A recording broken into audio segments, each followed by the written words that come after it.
നമസ്കാരം, IWCampusലേക്ക് സ്വാഗതം. നമ്മുടെ ഈ ഒരു യൂട്യൂബ് ചാനലിനകത്ത് കമന്റ് ബോക്സിൽ പല വീഡിയോയുടെയും താഴെ ഒത്തിരി പേരിട്ടിട്ടുണ്ട്. എനിക്ക് സൈബർ സെക്യൂരിറ്റിയിലോട്ട് പോകണം. അപ്പൊ അതിന് ഞാൻ കുറെ കോഴ്സുകൾ പഠിച്ചിട്ടുണ്ട്. ഇത് വെച്ച് പറ്റുമോ എന്നുള്ള കാര്യങ്ങൾ ചോദിക്കുന്നുണ്ട്.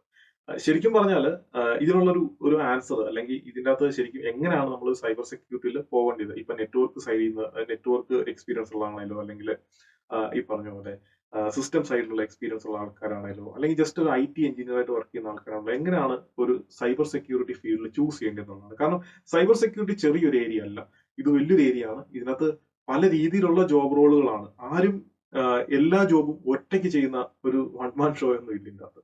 മിക്കവാറും നമ്മൾ ഏതൊരു കമ്പനി പോയാലും നമുക്ക് ഈ ഈ പറയാൻ പോകുന്ന ജോബ് റോളുകളിൽ ഏതെങ്കിലും ഒരു ജോബ് റോളിലായിരിക്കും നമ്മൾ പോകുന്നത്. അപ്പം ഇമ്പോർട്ടന്റ്ലി നമ്മൾ നോക്കേണ്ടത്, നമ്മൾ ഒരു കരിയർ സ്വിച്ച് ചെയ്യുമ്പോൾ എപ്പോഴും നമ്മുടെ ആ ഒരു പാസ്റ്റ് എക്സ്പീരിയൻസ് ഉണ്ടല്ലോ, ആ ഒരു എക്സ്പീരിയൻസ് യൂട്ടിലൈസ് ചെയ്യാൻ പറ്റണം. ഇല്ലെങ്കിൽ നമ്മളൊരു ഫ്രഷർ ആയി പോകും. അപ്പൊ ഫ്രഷർ ആയി കഴിഞ്ഞു കഴിഞ്ഞാൽ ഒന്ന് നമുക്ക് സാലറി പറഞ്ഞ പോലെ കിട്ടത്തില്ല. രണ്ടാമത് വീണ്ടും നമ്മൾ പ്രൂവ് ചെയ്തിട്ട് നെക്സ്റ്റ് ലെവലിലോട്ട് പോകണം. അങ്ങനെ കുറെ കാര്യങ്ങൾ വരും. അപ്പം അത് ഒരിക്കലും നമ്മുടെ കരിയറിന്റെ അകത്ത് ഒരു നല്ലൊരു കാര്യമല്ല. നമ്മൾ അത് വെച്ചിട്ട് ഇനി വേറൊരു കമ്പനി പോയി കഴിയുമ്പോൾ അവർ നോക്കുമ്പോൾ ആദ്യം ഒരു നല്ല റോളിൽ വന്നു, അത് കഴിഞ്ഞ് പിന്നെ ഒരു റോൾ, പിന്നെ ഒരു താഴെയുള്ള റോൾ എടുത്തു, പിന്നെ അടുത്ത നെക്സ്റ്റ് റോളിലേക്കാണ് ഇവിടെ ശ്രമിക്കുന്നത്. അപ്പൊ അവർക്കൊരു HR നോക്കുമ്പോൾ തന്നെ അവർക്കൊരു ഇത് വരും, എന്ന് വെച്ചാൽ ഒരു കറക്റ്റ് ആയിട്ടൊരു പാത്തിലല്ല പോകുന്നതെന്ന് തോന്നും. അപ്പൊ അതുകൊണ്ട് തന്നെ നമ്മൾ ഈ ഒരു കരിയറിലോട്ട് അല്ലെങ്കിൽ ഒരു സെക്യൂരിറ്റി കരിയറിലോട്ട് സ്വിച്ച് ചെയ്യുമ്പോഴത്തേക്കും നമുക്ക് കുറെ കാര്യങ്ങൾ നമ്മൾ നോക്കണം. അപ്പൊ ഈ ഒരു വീഡിയോയിൽ ഞാൻ കംപ്ലീറ്റ്ലി ഒരു ഓവർവ്യൂ ആണ് പറയാൻ പോകുന്നത്. എങ്ങനെയാണ് ഈ ഒരു സെക്യൂരിറ്റി, സൈബർ സെക്യൂരിറ്റിയിലോട്ട് നമ്മൾ പോകേണ്ടത്. അതുപോലെ തന്നെ ഇതിന്റെ അകത്ത് ഓരോ അതായത് ഇപ്പം സിസ്റ്റം സൈഡിൽ വർക്ക് ചെയ്യുന്ന ഒരാളോ അല്ലെങ്കിൽ നെറ്റ്വർക്ക് സൈഡിൽ വർക്ക് ചെയ്യുന്ന ഒരാളോ എങ്ങനെ മാറണമെന്നുള്ളതിന് സെപ്പറേറ്റ് വീഡിയോ ഞാൻ ക്രിയേറ്റ് ചെയ്യാം. ഇതിനകത്ത് ജനറലി എന്താണ് ഈ ഒരു ഫീൽഡ്, ഇതിനകത്ത് എന്താണ് ഉള്ള ജോബ് റോൾസ്, എന്തൊക്കെയാണ് നമ്മൾ ജനറലി പഠിക്കേണ്ടത് എന്നുള്ള കാര്യങ്ങളാണ് കംപ്ലീറ്റ്ലി കവർ ചെയ്യുന്നത്. അപ്പൊ ആദ്യം നമുക്ക് സിസ്റ്റം എഞ്ചിനീയർ ആയിട്ട് അല്ലെങ്കിൽ IT എഞ്ചിനീയർ ആയിട്ട് വർക്ക് ചെയ്യുന്ന ഒരാളെ സംബന്ധിച്ചിടത്തോളം ഈ ഒരു സൈബർ സെക്യൂരിറ്റിയിലോട്ട് പോവുകയാണെങ്കിൽ അവരുടെ ആ ഒരു എക്സ്പീരിയൻസ് വെച്ചിട്ടുള്ള ഒരു സ്കോപ്പ് എന്താണ് എന്ന് നോക്കിക്കഴിഞ്ഞാൽ അവർക്ക് ഈ പറഞ്ഞ സിസ്റ്റം സെക്യൂരിറ്റി സൈഡിലോട്ട് പോകാൻ പറ്റും.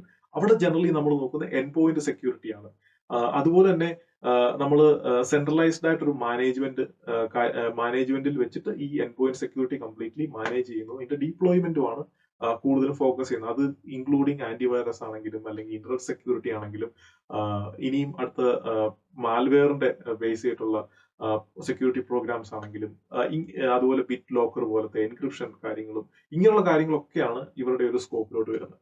സാധാരണ ജനറലി നമ്മൾ നോക്കിയാൽ ഇതൊക്കെ മിക്കവാറും ഒരു സിസ്റ്റം എഞ്ചിനീയേഴ്സ് തന്നെ ചെയ്യുന്ന കാര്യങ്ങളൊക്കെ തന്നെയാണ്. എന്നാൽ ഇതിനകത്തൊരു സെക്യൂരിറ്റി സൈഡിലോട്ട് വരുമ്പോഴത്തേന് ഇതിലായിരിക്കും അവരുടെ കൂടുതൽ ഡിപ്ലോയ്മെന്റ് ഫോക്കസുകളും. ഇതിൽ നിന്ന് വരുന്ന അലാറംസ് ചെക്ക് ചെയ്യുക, അതിന് വേണ്ട റെമഡിയൽ ആക്ഷൻ എടുക്കുക, അതേപോലെ തന്നെ ഇത് കറക്റ്റ് വർക്ക് ചെയ്യാത്ത സിസ്റ്റങ്ങൾ ഏതൊക്കെയാണെന്ന് കണ്ടുപിടിക്കുക. അതുപോലെ ഗ്രേ ലിസ്റ്റ്, ബ്ലൂ ലിസ്റ്റ് എന്നൊക്കെ പറഞ്ഞ് കുറെ പ്രോഗ്രാമിന്റെ ഒക്കെ ലിസ്റ്റുകൾ ഉണ്ടാവും നമ്മുടെ കമ്പനിയിൽ. അങ്ങനെയുള്ള പ്രോഗ്രാംസ് റൺ ചെയ്യുന്ന PCകളിൽ നിന്ന് അങ്ങനെയുള്ള പ്രോഗ്രാംസ് ബാക്ക് എൻഡിൽ നിന്ന് റിമൂവ് ചെയ്ത് കളയുക. പിന്നെ കൃത്യമായിട്ടുള്ള ആക്സസുകൾ ആൾക്കാർക്ക് കൊടുക്കുക.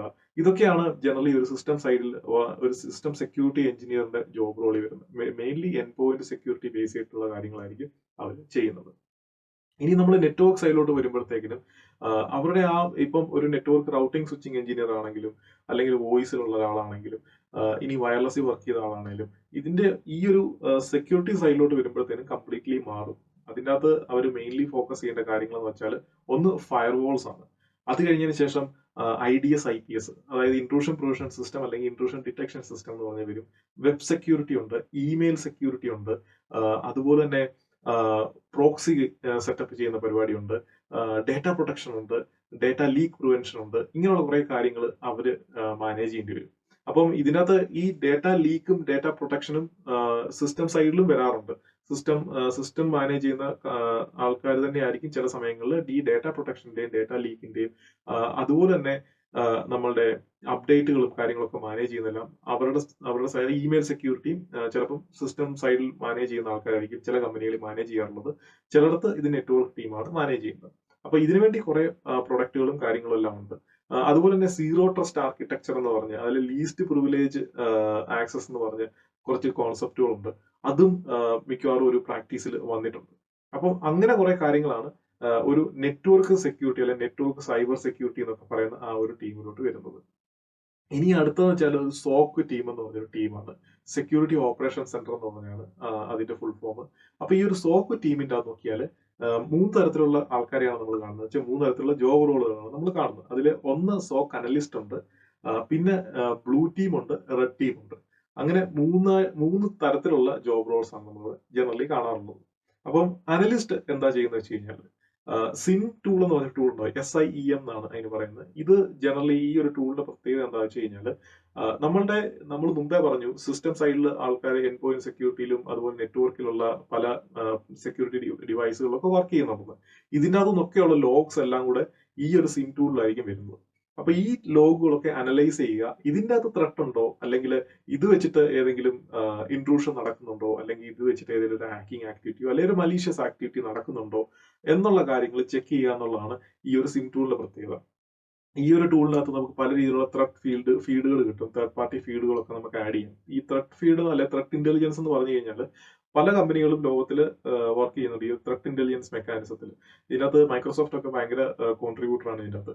അപ്പോൾ ഇതെന്താ ചെയ്യുന്നത് വെച്ച് കഴിഞ്ഞാൽ ഡേ ടു ഡേ അല്ലെ ഡെയിലി അല്ലെ ലൈവായിട്ടുള്ള അപ്ഡേറ്റ്സ്, ഇപ്പം എവിടെയെങ്കിലും ഒരു അറ്റാക്ക് വന്നിട്ടുണ്ട് അല്ലെങ്കിൽ ഒരു മലീഷ്യസ് പ്രോഗ്രാം വന്നിട്ടുണ്ടെങ്കിൽ ഇതിന്റെ ഒരു ഇൻഫർമേഷൻ ഇവരുടെ കണക്റ്റഡ് ആയിട്ടുള്ള പാർട്ണർ നെറ്റ്വർക്കിലെല്ലാം ഇവർ സ്പ്രെഡ് ചെയ്യും. അപ്പം ആ ഒരു നെറ്റ്വർക്കിൽ അതേ സെയിം ഫയല് എവിടെങ്കിലും ഡിറ്റക്ട് ആയിട്ടുണ്ടെങ്കിൽ അല്ലെങ്കിൽ എവിടെങ്കിലും കണ്ടിട്ടുണ്ടെങ്കിൽ അപ്പൊ തന്നെ അത് ഒന്നിൽ ക്വാറന്റൈൻ ചെയ്യും, അല്ലെങ്കിൽ അതൊരു ഒരു റെമഡിയൽ ആക്ഷൻ അല്ലെങ്കിൽ നെക്സ്റ്റ് കോൺഫിഗർ ചെയ്ത ആക്ഷൻ എടുക്കാൻ പറ്റും. അതാണ് ഈ ത്രെട്ട് ഫീഡിന്റെ പ്രത്യേകത. അപ്പൊ ഈ ഒരു ഫീഡ് വെച്ചിട്ട് നമുക്ക് അനലൈസ് ചെയ്യാൻ പറ്റും. ഈ ലോഗ്സും കാര്യങ്ങളെല്ലാം വെച്ചിട്ട് കംപ്ലീറ്റ് അനലൈസ് ചെയ്യുന്ന ഒരു പരിപാടിയാണ് സോക്ക് എഞ്ചിനീയർ അല്ലെങ്കിൽ സോക്ക് അനലിസ്റ്റ് എന്നൊക്കെ പറഞ്ഞു കഴിഞ്ഞാൽ. അപ്പം കൂടുതൽ അനലിസ്റ്റ് റോളാണ്. സോക്ക് എഞ്ചിനീയർ എന്ന് നമ്മൾ പറയാറില്ല, അനലിസ്റ്റ് എന്നാണ് പറയുന്നത്. ഇതിനകത്ത് വേറൊരു കാര്യം വെച്ചാൽ സോക്ക് റിപ്പോർട്ടുകളുണ്ട്, പല ടൈപ്പ് റിപ്പോർട്ടുകളുണ്ട്. ഇത് കൂടുതലും കോൺഫിഡൻഷ്യൽ റിപ്പോർട്ടുകളാണ്, കമ്പനിയുടെ സെക്യൂരിറ്റിയെ ബാധിക്കുന്ന ആയതുകൊണ്ട് തന്നെ എപ്പോഴും കോൺഫിഡൻഷ്യൽ റിപ്പോർട്ടുകളാണ്. അപ്പം ഈ ഒരു റിപ്പോർട്ടുകൾ പ്രിപ്പയർ ചെയ്യുക, അതുപോലെ തന്നെ ഓരോ ഡെയിലി സ്റ്റാറ്റസുകൾ ഈ സെക്യൂരിറ്റി പോസ്റ്ററിന്റെ അല്ലെങ്കിൽ നമ്മുടെ കമ്പനിയുടെ കംപ്ലീറ്റ് ഓർഗനൈസേഷന്റെ സെക്യൂരിറ്റി സ്റ്റാറ്റസ് ഇങ്ങനെയുള്ള കാര്യങ്ങളുടെ റിപ്പോർട്ടുകൾ ക്രിയേറ്റ് ചെയ്യുക, മാനേജ്മെന്റ് അയക്കുക. അതുപോലെ ഏതെങ്കിലും സെക്യൂരിറ്റി ഇത് ഫിക്സ് ചെയ്തിട്ടുണ്ടോ, അല്ലെങ്കിൽ ഏതെങ്കിലും ഫയർവാൾ റൂള് എന്തെങ്കിലും പ്രശ്നം വന്നിട്ടുണ്ട്, അല്ലെങ്കിൽ ഫയർവാൾ റൂളുകൾ കറക്റ്റ് ആണോ, അങ്ങനെയുള്ള സെക്യൂരിറ്റി ഓഡിറ്റ് എന്ന് പറഞ്ഞൊരു ഏരിയ ഉണ്ടായിരിക്കും. അപ്പൊ അങ്ങനെ ഒരു രീതിയിലാണ് ഈ ഒരു സോക്ക് അനലിസ്റ്റുകളുടെ വർക്കിംഗ് എന്ന് പറഞ്ഞു കഴിഞ്ഞാൽ. പിന്നെ വരുന്നതാണ് ബ്ലൂ ടീം. ഈ ഒരു ബ്ലൂ ടീമിന്റെ മെയിൻ സ്കോപ്പ് എന്താണെന്ന് വെച്ച് കഴിഞ്ഞാൽ നമ്മളുടെ കംപ്ലീറ്റ് ഇൻഫ്രാസ്ട്രക്ചറിന്റെയും ഡേറ്റയുടെയും പ്രൊട്ടക്ഷൻ ആണ് അവരുടെ മെയിൻ ആയിട്ടുള്ള ഉത്തരവാദിത്തം. അപ്പം ഇതിനകത്ത് വളറബിലിറ്റികൾ ഇവർ സ്കാൻ ചെയ്ത് കണ്ടുപിടിക്കും. ഏതെങ്കിലും വളറബിലിറ്റി ഉണ്ടെന്നുണ്ടെങ്കിൽ അത് ഫിക്സ് ചെയ്തോ എന്നുള്ളതിന്റെ ഫോളോ അപ്പുകൾ വരും. അതുപോലെ ഫിക്സ് ചെയ്തിട്ടുണ്ടെന്നുണ്ടെങ്കിൽ വീണ്ടും അത് ടെസ്റ്റ് ചെയ്ത് നോക്കും, ചെക്ക് ചെയ്ത് നോക്കും. വളറബിലിറ്റി സ്കാനേഴ്സ് വെച്ചിട്ട് ഇപ്പൊ കോളിസ് ഗാർഡ് പോലത്തെ സ്കാനേഴ്സ് ഒക്കെ വെച്ചിട്ട് നമുക്ക് എന്തെങ്കിലും വളറബിലിറ്റി ഉണ്ടോ എന്ന് അറിയാൻ പറ്റും. അതുപോലെ തന്നെ ഇവര് ഏതെങ്കിലും ഈ പറഞ്ഞ സിം ടൂളിൽ നിന്നൊക്കെ വരുന്ന റിപ്പോർട്ടുകളൊക്കെ ഇവർ നോക്കും. ഈവൻ ചില സമയങ്ങളിൽ സിം ടൂൾ അവർ ആക്സസ് ചെയ്തിട്ട് അതിൻ്റെ അകത്തുനിന്ന് ഏതെങ്കിലും കോറിലേഷൻസ് റൂൾസ് ഒക്കെ ക്രിയേറ്റ് ചെയ്തിട്ട് അതിൻ്റെ അകത്തുനിന്ന് വരുന്ന ഏതെങ്കിലും ത്രെട്ട് അലേർട്ടോ അങ്ങനെയുള്ള കാര്യങ്ങൾ ഉണ്ടോ എന്നുള്ളത് കണ്ടുപിടിക്കും. സോ ഇങ്ങനെ ഉള്ളൊരു പരിപാടിയാണ് മെയിൻലി അസസ്മെന്റുകളും റിസർച്ചുമാണ് ബ്ലൂ ടീമിന്റെ പരിപാടി. അതുപോലെ തന്നെ ഈ പറഞ്ഞ കാര്യങ്ങൾ, കാരണം ഇപ്പം ഒരു നമ്മൾ ഏതെങ്കിലും നെറ്റ്വർക്ക് സൈഡിലുള്ള ഫയർവാളിനകത്ത് ഇപ്പം ഏതെങ്കിലും ഒരു റൂൾ ഉണ്ട്, ആ റൂള് ശരിക്കും അത് പ്രോപ്പർ റൂൾ അല്ല എന്നുണ്ടെങ്കിൽ അത് ബൈപ്പാസ് ചെയ്യാൻ പറ്റും. അല്ലെങ്കിൽ ഏതെങ്കിലും ഒരു യൂസറിനോ അല്ലെങ്കിൽ ഏതെങ്കിലും ഒരു ഗ്രൂപ്പിനോ അല്ലെങ്കിൽ ഏതെങ്കിലും സ്പെസിഫിക് IPക്കോ ഒക്കെ ഈ റൂളൊക്കെ ബൈപ്പാസ് ചെയ്യാൻ പറ്റുമെന്നുണ്ടെങ്കിൽ അത് അവർ കണ്ടുപിടിച്ച് കഴിഞ്ഞാൽ അവർ നെറ്റ്വർക്ക് ടീമുമായിട്ട് കോർഡിനേറ്റ് ചെയ്തിട്ടായിരിക്കും അത് ഫിക്സ് ചെയ്യുന്നത്.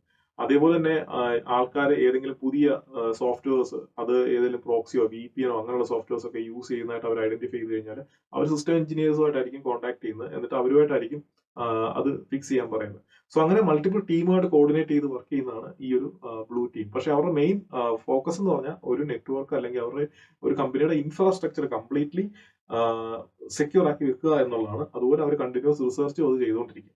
ഇനി അടുത്ത റെഡ് ടീം എന്ന് പറഞ്ഞു കഴിഞ്ഞാൽ എന്തൊക്കെ സംഭവങ്ങളാണോ ഈ ബ്ലൂ ടീം സെറ്റപ്പ് ചെയ്ത് വെച്ചേക്കുന്നത് അതിനെയൊക്കെ ബ്രേക്ക് ചെയ്തിട്ട് അകത്ത് കയറാൻ നോക്കുന്ന പരിപാടിയാണ് റെഡ് ടീം ചെയ്യുന്നത്. അവർ കംപ്ലീറ്റ്ലി ഒഫൻസീവ് ടീമാണ്, ബ്ലൂ ടീം ഡിഫെൻസീവ് ടീമാണ്. അപ്പൊ ഒഫൻസീവ് ടീമിന്റെ പരിപാടി എന്ന് വെച്ച് കഴിഞ്ഞാൽ അവരൊരു റിയൽ ഹാക്കേഴ്സിനെ പോലെ തന്നെ ആയിരിക്കും അവർ വർക്ക് ചെയ്യുന്നത്. കാരണം അവരെ സംബന്ധിച്ചിടത്തോളം ഏതെങ്കിലും ലൂപ്പ് ഹോൾസോ കാര്യങ്ങളോ കണ്ടുപിടിക്കുക എന്നുള്ളതാണ്. അപ്പം ലൂപ്പ് ഹോൾസും കാര്യങ്ങളും ഉണ്ടെന്നുണ്ടെങ്കിൽ അത് യൂട്ടിലൈസ് ചെയ്തിട്ട് അവർക്ക് ആ ഒരു കമ്പനിയുടെ എന്തൊക്കെ ഡേറ്റ എടുക്കാൻ പറ്റും, അല്ലെങ്കിൽ എത്രത്തോളം അകത്തോട്ട് കയറാൻ പറ്റും, അങ്ങനെയുള്ള കാര്യങ്ങളാണ് അവർ മെയിൻലി നോക്കുന്നത്. എന്നിട്ട് അത് ബേസ് ചെയ്തിട്ട് അവർ റിപ്പോർട്ട് മാനേജ്മെന്റ് സബ്മിറ്റ് ചെയ്യും. അതനുസരിച്ച് ബ്ലൂ ടീമിന് ഇൻസ്ട്രക്ഷൻസ് കിട്ടും, ഇങ്ങനെയൊക്കെ ചെയ്യാൻ പറ്റുന്നത്, ഇത് ഉടനെ ഫിക്സ് ചെയ്യണം. സോ അങ്ങനെ ഒരു കംപ്ലീറ്റ് കാര്യങ്ങളാണ് ഈ ഒരു സൈബർ സെക്യൂരിറ്റി ഏരിയയിൽ വരുന്നത്. അപ്പൊ ഇതിന്റെ അകത്ത് പല കമ്പനികളിലും ചില റോളുകളൊക്കെ ചിലപ്പോൾ സ്പ്ലിറ്റ് ആയിട്ടുള്ള റോളുകളായിരിക്കും. എല്ലാം ഞാൻ ഈ പറഞ്ഞ അതേപോലെ ആയിരിക്കണമെന്നില്ല, അതിന്റെ ചെറിയ വ്യത്യാസങ്ങൾ ഉണ്ടായിരിക്കും. പക്ഷെ മെയിൻലി സോക്കിലോട്ട് വന്നു കഴിഞ്ഞാൽ സിം ടൂൾ ആണ് ഇവരുടെ മെയിൻ ആയിട്ടുള്ള സംഭവം. അത് കഴിഞ്ഞതിന് ശേഷം ഈ പറഞ്ഞ പോലെ EDR അതുപോലെ SOAR അങ്ങനെ കുറെ കാര്യങ്ങളും വേറെ കോൺസെപ്റ്റുകളും വരുന്നുണ്ട്. അതെല്ലാം ഞാൻ സെപ്പറേറ്റ്ലി ഓരോ വീഡിയോയിലായിട്ട് ഞാൻ ഇടാം, എന്തൊക്കെയാണ് ഓരോ ജോബ് റോളിൽ ജനറലി വരുന്നതെന്നുള്ളത്. അപ്പം ഇതാണ് ഒരു സൈബർ സെക്യൂരിറ്റി ഏരിയ. അപ്പൊ ഈ ഏരിയയിൽ വർക്ക് ചെയ്യുന്ന ആൾ, നമ്മൾ ഈ ഒരു ഏരിയയിൽ ജോബ് സ്വിച്ച് ചെയ്യുമ്പോൾ ചുമ്മാ നമ്മൾ കുറെ കോഴ്സുകൾ പഠിച്ചിട്ട് കാര്യമില്ല. ഇതിനകത്ത് ഏത് ഏരിയ അല്ലെങ്കിൽ ഏത് ജോബ് റോളിലോട്ടാണ് നമ്മൾ വർക്ക് ചെയ്യാനായിട്ട് നോക്കുന്നത്, അല്ലെങ്കിൽ ഏത് ജോബ് റോളിലാണ് നമ്മൾ ഫോക്കസ് ചെയ്യാൻ നോക്കുന്നത് എന്നുള്ളതാണ്. ഇതിൻ്റെ അകത്ത് ഒന്നും ഈസി ആയിട്ടുള്ള ജോബ് അല്ല. കാരണം അത്യാവശ്യം എഫേർട്ടുകൾ ഇട്ടാൽ മാത്രമേ ഇതിൻ്റെ അകത്ത് നിൽക്കാനാകുള്ളൂ. കാരണം പുതിയതായിട്ട് ഇത് ത്രെട്ടും അതുപോലെ ഹാക്കിങ്ങും അങ്ങനെയുള്ള കാര്യങ്ങളുടെ ഒരു ഏരിയ ആണ്. അതുകൊണ്ട് തന്നെ എന്നും ഓരോ തലവേദനകൾ കാണും, അല്ലെങ്കിൽ പുതിയ പുതിയ അറ്റാക്കുകൾ കാണും, പുതിയ സെക്യൂരിറ്റി ബ്രീച്ചസ് ഉണ്ടാവും. അതൊക്കെ എങ്ങനെ നമ്മുടെ നെറ്റ്വർക്കിൽ അല്ലെങ്കിൽ നമ്മുടെ ആ ഒരു ഇൻഫ്രാസ്ട്രക്ചറിൽ നമുക്ക് ഇതിനൊക്കെ പാച്ച് ചെയ്ത് അല്ലെങ്കിൽ ഇതിനൊക്കെ ഉള്ള വർക്ക് അറൗണ്ടോ അല്ലെങ്കിൽ സൊല്യൂഷനോ കണ്ടുപിടിച്ചിട്ട് എങ്ങനെ നമുക്ക് സെക്യൂർ ആക്കി വെക്കാൻ പറ്റും എന്നുള്ളതാണ്. കാരണം ഒരു നെറ്റ്വർക്കോ അല്ലെങ്കിൽ ഒരു ഇൻഫ്രാസ്ട്രക്ചറോ 100% സെക്യൂർ അല്ല. അപ്പം നമ്മൾ എങ്ങനെയൊക്കെ സെക്യൂരിറ്റികൾ സെറ്റപ്പ് ചെയ്യുന്നു, ആ സെക്യൂരിറ്റി സെറ്റപ്പ് ചെയ്യുന്ന അനുസരിച്ചാണ് അതിന്റെ ആ ഒരു സെക്യൂരിറ്റി സ്ട്രെങ്ത് വരുന്നത്. അപ്പൊ ഹാക്കേഴ്സ് അല്ലെങ്കിൽ ഒരു മലീഷ്യസ് ആയിട്ട് ഉള്ള ഒരു ആക്ടിവിറ്റി വരുവാണെന്നുണ്ടെങ്കിൽ ആ ഒരു ആക്ടിവിറ്റിയുടെ ഇമ്പാക്ട് കുറയ്ക്കുക, അല്ലെങ്കിൽ ഏറ്റവും കുറഞ്ഞ ഇമ്പാക്റ്റിൽ അതിനെ ബ്ലോക്ക് ചെയ്യുക എന്നുള്ളതാണ് ജനറലി നമ്മുടെ ഒരു സെക്യൂരിറ്റി ഒരു പോസ്റ്ററിന്റെ ഒരു മെയിൻ പരിപാടി. അപ്പം അങ്ങനത്തെ ഒരു രീതിയിലാണ് നമ്മൾ കംപ്ലീറ്റ്ലി ഒരു സെക്യൂരിറ്റി ഇത് വരുന്നത്. അപ്പം എപ്പോഴും നമ്മൾ ഈ രീതി വേണം ചിന്തിക്കാൻ. ഈ ജോബ് എല്ലാം നല്ല അത്യാവശ്യം സീരിയസ് ആയിട്ടുള്ള ജോബുകൾ തന്നെയാണ്. അപ്പം നമ്മൾ ഈ ഒരു കരിയർ ചൂസ് ചെയ്യുമ്പോഴും ആ രീതിയിൽ നമുക്ക് എപ്പോഴും ഡെഡിക്കേറ്റഡ് ആയിട്ട് വർക്ക് ചെയ്യാനും അതേപോലെ തന്നെ നമ്മൾ പുതിയ കാര്യങ്ങളെ പറ്റി മനസ്സിലാക്കാനും പഠിക്കാനും ഒക്കെ നമ്മൾ സമയം കണ്ടെത്തേണ്ട ഒരു ജോബും കൂടാണ് ഈ ഒരു കാര്യം. കാരണം ഇപ്പോൾ നെറ്റ്വർക്കോ സിസ്റ്റം ഒക്കെ ആണെന്നുണ്ടെങ്കിൽ വൺസ് നമ്മളൊരു ടെക്നോളജി അഡാപ്റ്റ് ചെയ്ത് കഴിഞ്ഞാൽ അതൊരു അടുത്ത 5 വർഷത്തേക്ക് അത് തന്നെ ആയിരിക്കും ഓടുന്നത്. പക്ഷെ ഇവിടെ അങ്ങനെയല്ല, ഇവിടെ പുതിയ അപ്ഡേറ്റുകളും പുതിയ കാര്യങ്ങളെ പറ്റിയും പഠിച്ചുകൊണ്ടേ ഇരിക്കണം. സോ ഇതാണ് സൈബർ സെക്യൂരിറ്റിയിലുള്ള ഒരു ഡിഫറൻസ്. അതുകൊണ്ട് തന്നെയാണ് ഈ സൈബർ സെക്യൂരിറ്റി ആ ഒരു ഏരിയയിലോട്ട് വരുമ്പോഴത്തേക്കിനും നമുക്ക് ഈവൻ സാലറി ആണെങ്കിലും കൂടുതൽ കിട്ടുകയും അതേപോലെ തന്നെ ഇതിനകത്ത് ഒത്തിരി പോസ്റ്റുകളും റിക്വയർമെന്റും ആവശ്യമുണ്ട്. കാരണം ഈ പറഞ്ഞ ത്രെട്ടും ഈ പറഞ്ഞ അറ്റാക്കുകളും ഒക്കെ കണ്ടിന്യൂസ്ലി നടക്കുമ്പോഴത്തേക്കിനും സെക്യൂരിറ്റി വലിയൊരു കൺസേൺ ആണ് ലോകത്തിലെ ഏതൊരു കമ്പനിയെ സംബന്ധിച്ചിടത്തോളം. അതുകൊണ്ട് തന്നെയാണ് അവർ കൂടുതൽ ഈ സെക്യൂരിറ്റി ഏരിയയിൽ ഇൻവെസ്റ്റ് ചെയ്തിട്ട് അവരുടെ ആ ഒരു കംപ്ലീറ്റ് ഇൻഫ്രാസ്ട്രക്ചർ സെക്യൂരിറ്റി അവർ മെയിൻറ്റെയിൻ ചെയ്യാൻ നോക്കുന്നത്. കാരണം ഇതിന്റെയൊക്കെ ഇമ്പാക്ട് എന്ന് പറഞ്ഞാൽ ഡേറ്റ ലീക്ക് ഒക്കെ വന്നു കഴിഞ്ഞാൽ പല കോൺഫിഡൻഷ്യൽ ഡോക്യുമെന്റ് ഒക്കെ ഔട്ട് ആയി കഴിഞ്ഞ് കഴിഞ്ഞാൽ ആ കമ്പനിയുടെ ബിസിനസ് തന്നെ ഭയങ്കരമായിട്ട് ബാധിക്കും. അപ്പൊ അതുകൊണ്ടാണ് ഇത്രയും രീതിയിൽ ഒരു ട്രെൻഡ് നമ്മളിപ്പം കാണുന്നത് ഈ ഒരു സൈബർ സെക്യൂരിറ്റി ഏരിയയിൽ. അപ്പം ഇങ്ങനെയാണ് ഈ ഒരു ഏരിയയെ പറ്റി പറഞ്ഞു കഴിഞ്ഞാൽ. അപ്പം ബാക്കിയുള്ള വീഡിയോസ് ഓരോന്നോരോന്നായിട്ട് പോസ്റ്റ് ചെയ്യാം. ഇതിനകത്ത് ഓരോ റോൾ എന്താണെന്നും എന്തൊക്കെ പഠിക്കണമെന്നും ഏത് രീതിയിലാണ് ഇത് ജോബും അതുപോലെ അതിന്റെ കാര്യങ്ങളും എല്ലാം ഡീറ്റെയിൽ ആയിട്ട് ഒരു വീഡിയോ. കാരണം ഇതിനെ ഓരോന്നിനെ പറ്റി പറഞ്ഞു കഴിഞ്ഞാൽ ഒത്തിരി കാര്യങ്ങളുണ്ട്. അതുകൊണ്ടാണ് ഇത് വളരെ ഷോർട്ടായിട്ട് ചെയ്യാന്ന് വെച്ച വീഡിയോ ആണ്. എന്നാലും അത്യാവശ്യം 10 മിനിറ്റിന് മുകളിലായി. അപ്പം അടുത്ത വീഡിയോയിൽ കാണാം.